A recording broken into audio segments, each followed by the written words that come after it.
Okay, today I want to tie the Willi Gunn. The Willi Gunn is, well, it's a fly that was invented by a keeper on the River Brora in the Highlands. It can be tied on any fly, and on any hook rather.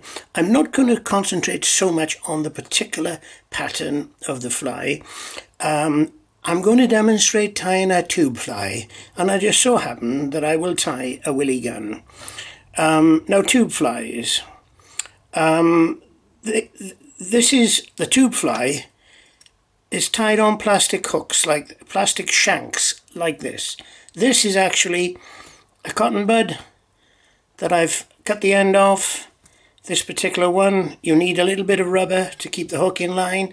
You can do it with a double hook, or you can tie it with a single hook. There's a completed fly here. This isn't a Willi Gunn, but it's a tube fly, and you can see that this one has got a single hook. The hook, by the way, just comes out like that. I've got some others here, all tube flies, and the hooks are at the rear. This particular one is a treble hook, and I try to copy a little bit certain patterns. This particular one would be a teal, blue and silver. Another smaller one here, which I've tried to model on Alexandra.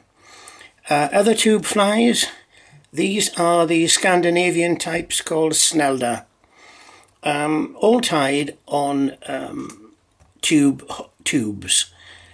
And tubes, this is another, a Snelda type of fly. Now, there's a special tool to hold the tube in the vise. But what I do, I just get a C hook like this, an Aberdeen C hook, and with a wire cutters or whatever this tool is, I cut off the eye, and I cut off the hook, the point rather, and I put the fly, I put this in the vise, and I run a layer of silk over, and I keep that, put it to one side for the future of tying my flies. And I do these in various sizes, various hooks, and I build up the silk to suit. Now, this is a tube, a plastic tube I'm going to demonstrate on today, and I've put on a little rubber which will keep the hook in line. Now, I slide it on like this, and it's fairly firm there, and this is how I'm going to tie it. Okay, I am going to demonstrate the Willi Gunn, and I'm killing two birds because I'm demonstrating a tube fly at the same time. Okay, I'll just put a bit of a layer of silk on. Don't need to be too particular with this, because I'm taking it down to the bend, just like this. Now the tube itself is quite fat. While I'm talking to you about tubes, there are various tubes you can use. There's an aluminium one like this with a plastic insert. This one is called a slipstream tube. You don't need the plastic insert because you just push the hook into the end. So there's a selection of different tubes you can use. And when a fish takes a tube, when a fish takes on a tube fly, the hook stays with the fish and the tube slides up the line. So you've always got it there. But that's basically the general idea of the tube. Okay, now I'm on there. Pardon me.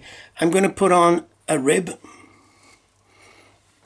This is the pattern of the Willi Gunn. Because it's a wide tube, you will tend to use more material than you sort of realise. But this is it. Okay, just put on the rib like this.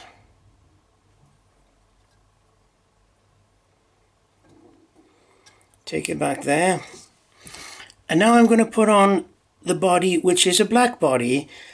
If you look up the pattern book for the Willi Gunn, they tell you to use floss. I like to use wool. It's a wet fly. Wool absorbs water, and it works nicely on this fly.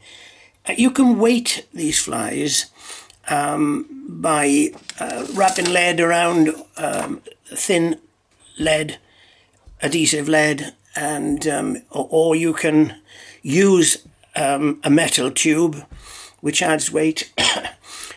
Some people I know slip a gold head on the line and then thread down through, because your line goes down here, your leader, and you tie on and draw it until it fits snugly in there. That's how the tube fly works. Now, if you want to do that, you can weight it. Personally, you don't need to do what I say.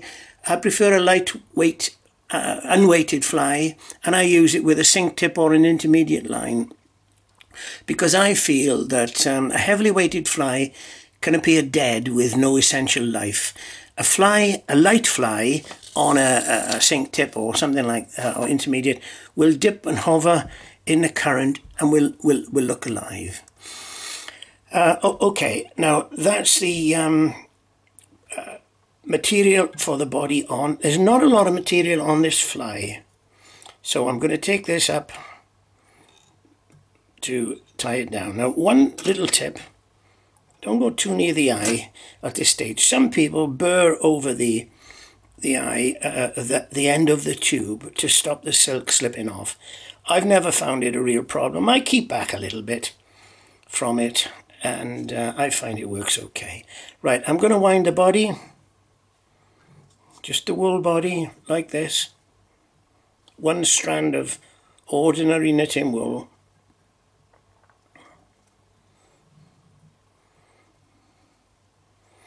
I'm trying to go careful because my fingers can put out the focus on the camera. I'm not a real camera buff, so I'm a countryman and not up with all this technology. So I'm trying to keep my hands away from the camera lens, hoping the camera hoping it all stays in focus.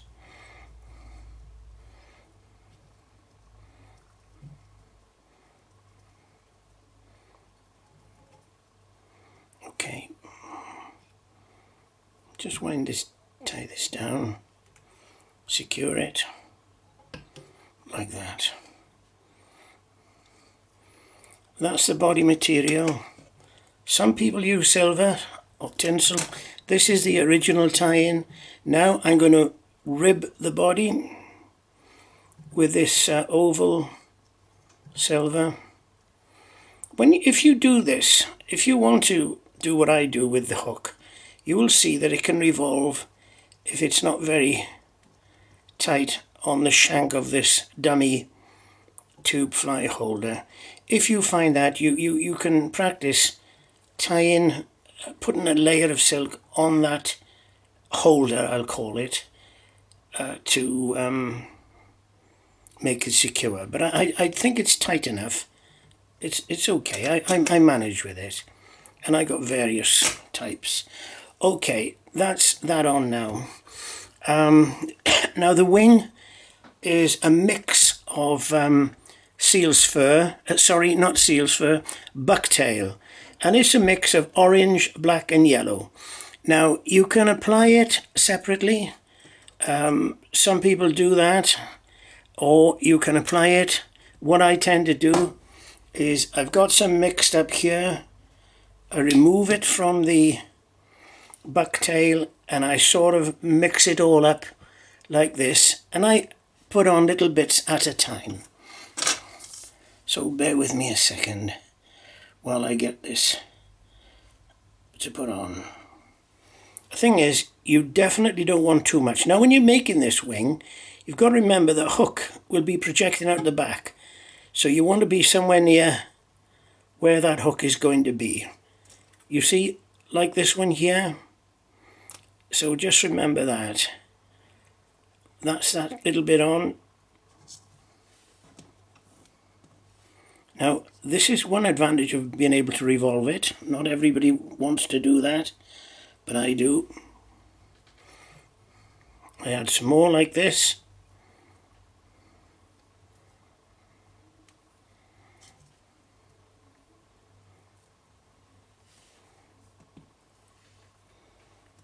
A bit more.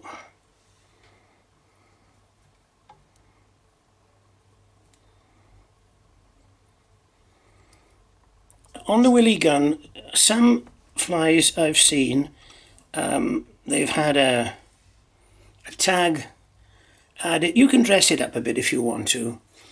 They've added a tag of fluorescent on the back there, or even added jungle cock eyes, and it's very good with all those bits and pieces.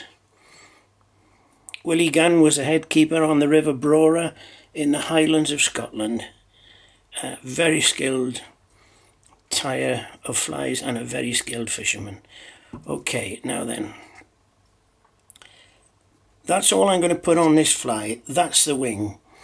Now I'm going to remove this surplus carefully.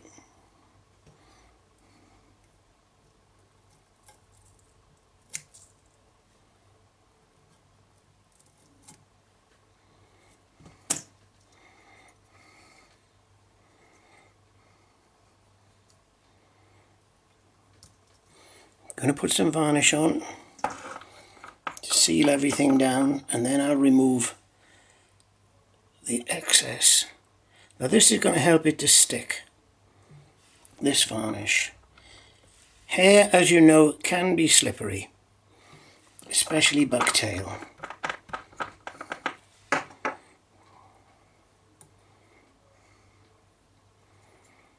Okay, now I feel that's pretty secure, so I can concentrate now on cutting off the surplus hair and making the head look a bit neater.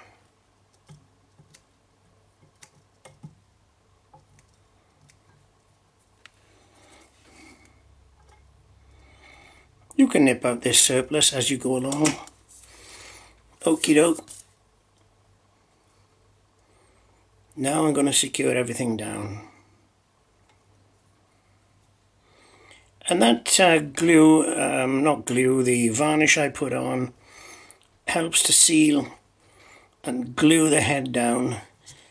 A lot of people tell me that sometimes the hair can pull out. It's because they put too much on sometimes. This does look well, this fly, with a nice holographic body. Because the tube is thick, you can't help getting a thick head on it. But that's not a problem at all.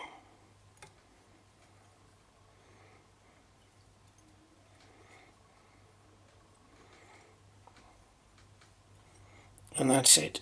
I'm going to put on the whip finish, then I'll put on a hook to show you. Whip finish, concentrate on the top one, wind around. This is why you need the tube fairly secure on this holder, the C-hook holder. Okay.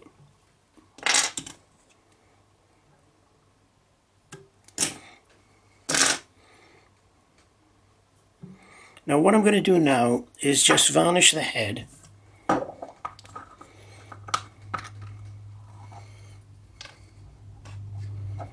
Going to use some black varnish for this.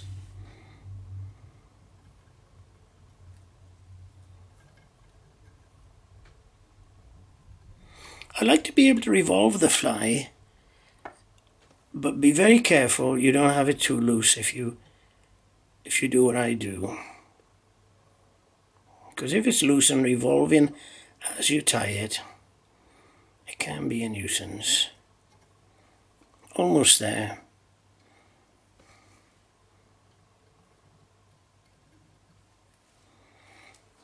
Okay.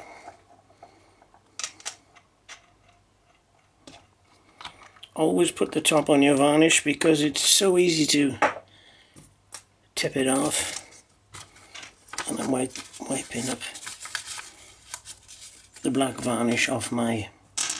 So that was the tube before we started, like that, and I slid it on to the shank of a C-hook. Now that's the fly completed, and we're going to put a hook in there now.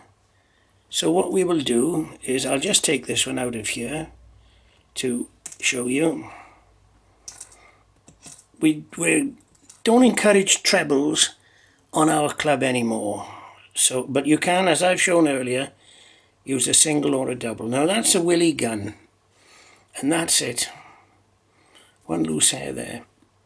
It's a mixture.